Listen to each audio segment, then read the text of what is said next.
Beauty has always demanded sacrifice, from blackened teeth to bone-crushing foot binding. History's beauty trends were extreme, bizarre, and often dangerous. Why did people endure such pain for fashion? And are today's trends any less extreme? Let's dive into the shocking world of beauty through the ages. Blackened teeth. There was a time when a radiant white smile wasn't the ideal instead. Jet black teeth were seen as beautiful and dignified. Across places like Japan, Vietnam, and parts of Southeast Asia, darkened teeth were symbols of wisdom, status, and even spiritual protection. In Vietnam, people believed blackening teeth could repel evil spirits, while in Japan, ohaguro was a respected tradition. The dyeing process, though painful and labor-intensive, was seen as a necessary step toward elegance.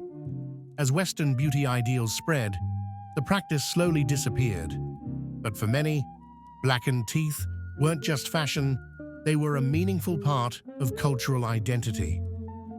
Foot binding. It's hard to imagine a beauty standard so demanding that it required reshaping a young girl's feet for life. Yet for nearly 1,000 years in China, foot binding was a common tradition. Starting as early as age 6, girls' feet were soaked, then tightly wrapped to bend the toes beneath the sole. Over time, the bones would break and heal into an arched, miniature shape, no longer than 3 to 4 inches. These so-called lotus feet were prized as graceful and feminine, often believed to help a woman secure a better marriage.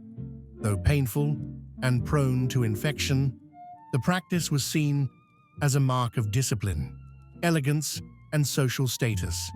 Its origins are still debated, but by the Song dynasty, it had become deeply woven into elite culture.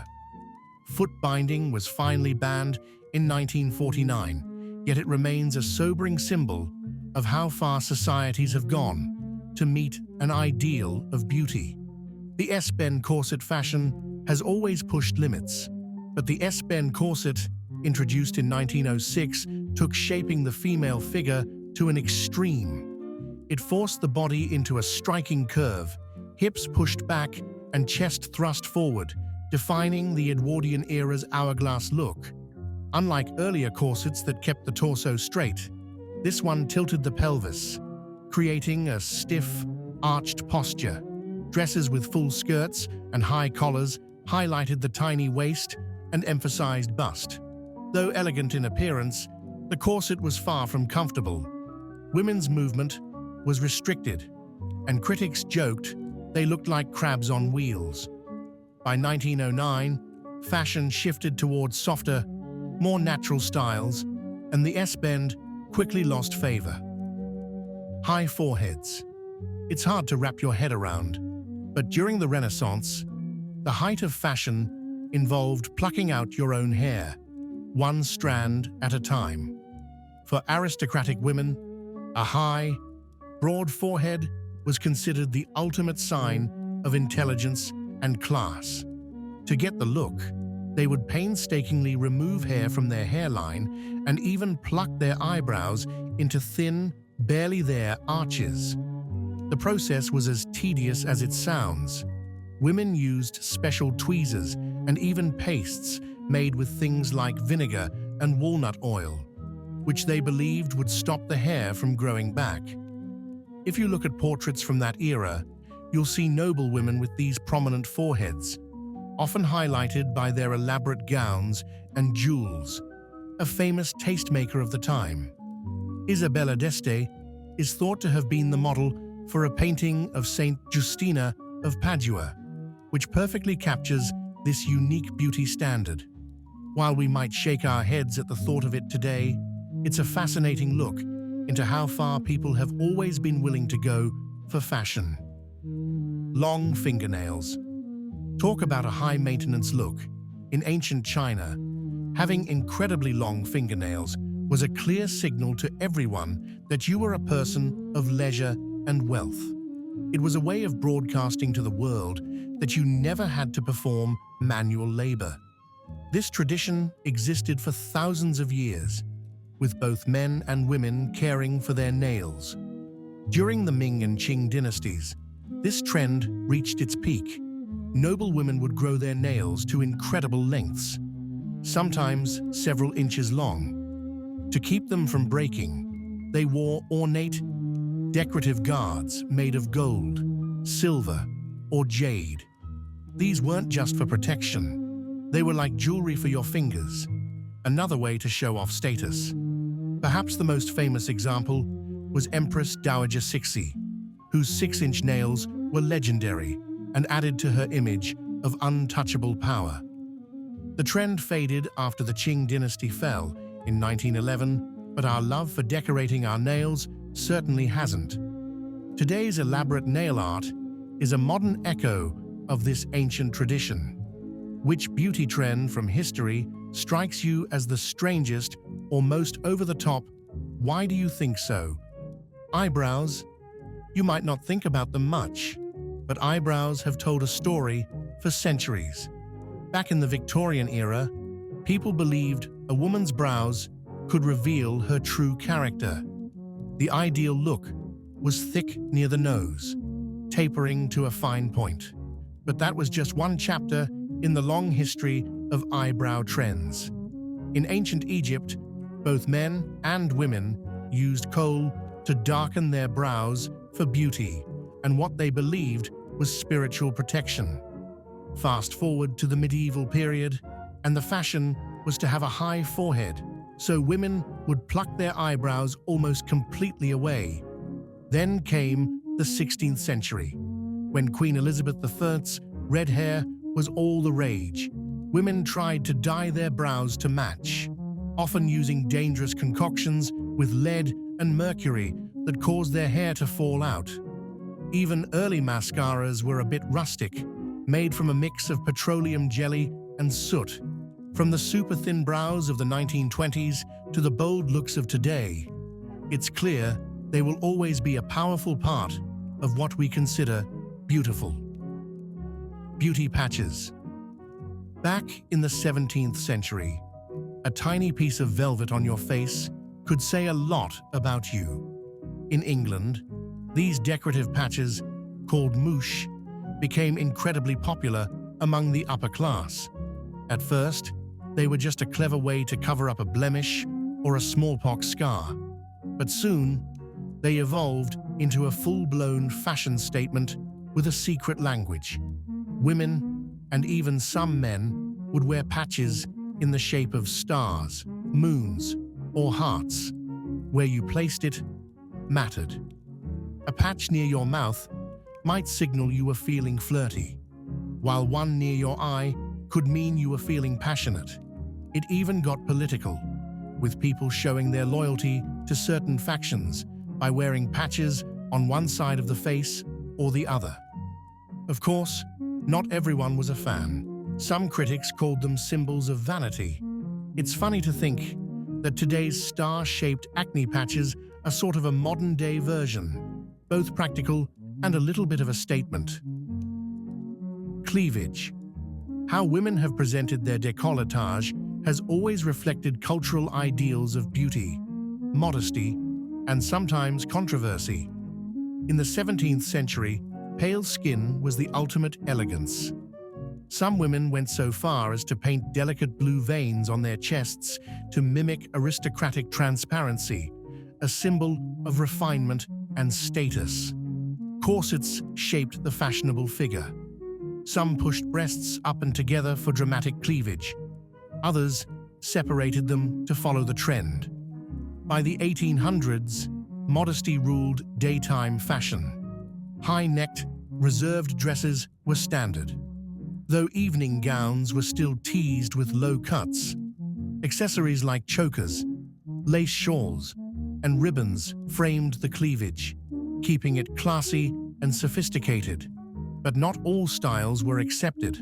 John Singer Sargent's 1884 portrait of Madame X shocked society when her dress strap slipped off one shoulder. showing just a hint of skin. It revealed how tightly controlled women's fashion was. Today, contouring makeup has replaced painted veins. Breast contouring might be the modern twist on past beauty techniques. One thing is clear: fashion and beauty always find fresh ways to express individuality. Face tattoos. Today, face tattoos often symbolize rebellion, but historically, they held deep cultural, spiritual, and protective meanings around the world. Facial markings told stories, marked status, and warded off enemies. In Japan, the Ainu women had detailed facial tattoos believed to protect against evil spirits and ease the passage to the afterlife. In New Zealand, Maori warriors wore tomoko, unique tattoos reflecting genealogy, rank, and personal achievements. No two designs were the same. Pre-colonial Visayan warriors in the Philippines bore fierce face tattoos resembling jaws or fangs to intimidate foes, earned through acts of bravery. Meanwhile, medieval European pilgrims tattooed crosses or religious symbols on their faces to show devotion and mark pilgrimages. Not all tattoos were for pride or protection. Among Apatani women in India and Chin women in Myanmar, facial tattoos were a defense strategy, markings that made them less attractive to raiders seeking to abduct women. Today, face tattoos still stir debate. Some see them as personal expression, others as extreme. But what remains is a link to a rich tradition that continues to inspire conversation in the modern world. If you want me to help with anything else or adjust tone or length, just say pale skin. For ages, having skin as pale as porcelain wasn't just a preference, it was a status symbol. In many parts of Asia, a fair complexion meant you were a member of the upper class, someone who didn't have to toil in the sun. Women would use rice powder and various herbal mixes to achieve that coveted, almost glowing white look. Believe it or not, European nobility took this trend to a truly dangerous level. During the Elizabethan era, Queen Elizabeth herself popularized a makeup called Venetian ceruse. It was a toxic white paste made with lead that gave a stark, pale finish. The cost of this beauty was steep. Prolonged use led to skin damage, hair loss, and even lead poisoning. Some women went even further, eating arsenic wafers in the hope of achieving a ghostly complexion. This idea that lighter skin was superior spread during the colonial period, taking root in places like India and the Philippines. While the beauty world today is thankfully moving towards celebrating all skin tones, the desire for lighter skin hasn't vanished completely, a lingering echo of centuries of cultural history. Big hair. 18th century. You think hair was big in the 1980s? In 18th century France, it was a whole other level. The hairstyles of the aristocracy, especially at the court of Marie Antoinette, were towering works of art that could stand 2 feet tall. These weren't just hairdos, they were elaborate sculptures. Stylists would use horsehair padding and wireframes to build them up, then decorate them with everything from ribbons and pearls to full-blown miniature scenes, like a model ship sailing through powdered curls. One of the most talked about styles was the coiffure à la belle poule, which featured a replica of a French warship to celebrate a naval victory. Getting ready was a public event. An aristocratic woman would sit for hours while her hairdresser worked, entertaining guests all the while. These over-the-top styles were a way to flaunt incredible wealth. However, that very extravagance eventually became a symbol of the aristocracy's disconnect from the common people. And as the French Revolution neared, these styles fell out of fashion almost overnight. Russian makeup. Back in 16th century Russia, a woman's makeup was a bold statement of her family's wealth and social standing. The ideal was a face painted stark white with bright, circular patches of red on the cheeks. Eyebrows were drawn thick and dark, and some even blackened their teeth. This wasn't about looking natural. It was about showing you could afford the expensive and often toxic cosmetics, like lead-based white paint. For those with less money, wheat flour or beet juice had to do. Interestingly, this wasn't just for women. Russian men would also apply rouge before social events to appear more attractive and powerful. Historians think this dramatic style may have been influenced by the Mongols, who ruled the region for centuries. The trend came to an end when Peter the Great began his campaign to westernize Russia, pushing for more subtle European styles. Kindly type 1 in the comments if you plan to watch this video all the way through. Curling irons. Anyone who's ever accidentally touched a hot curling iron knows they demand respect. But can you imagine using one that was heated directly in an open fire for centuries? That was the reality. The quest for perfect curls is ancient. Egyptians and Romans used heated bronze rods to style their hair. By the 18th and 19th centuries, having curled hair was a sign of refinement. Wealthy women had maids who would painstakingly heat irons over flames to create elaborate styles. During the Reconstruction era in the USA, many African American women used hot combs to straighten their hair first, then followed up with curling irons to achieve popular styles. A difficult and often painful process. Thankfully, the invention of the electric curling iron in the early 20th century made things much safer and easier for everyone. Today's tools are even more advanced, but the goal is still the same, one our ancestors had to get, that perfect curl. The hidden piercing trend of Victorian England. When you think of the Victorian era, you probably picture high collars and very strict rules of etiquette. But believe it or not, some of the English upper class had a secret that was anything but modest.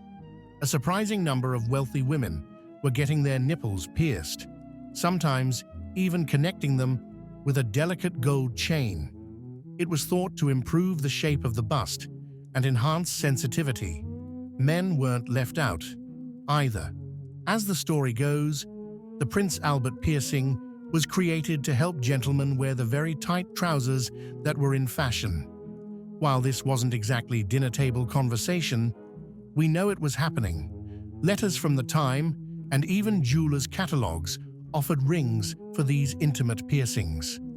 The trend eventually faded, only to be reborn a century later as a mark of rebellion. Skin color. What one culture finds beautiful, another might not, especially when it comes to skin color. In ancient Mesopotamia, a healthy, rosy glow was the ideal. The ancient Greeks, however, preferred a balanced look. The historian Herodotus even wrote admiringly about the beauty of the dark-skinned Nubians. Beauty trends come and go, but the extremes people endure for fashion remain fascinating, from toxic powders to towering hairstyles. History proves that beauty has always had a price. Which trend shocked you the most? Let me know in the comments. If you enjoyed this video, check out others in this series. Don't forget to like, share, and subscribe to Who Remembers for more intriguing stories. Thanks for watching.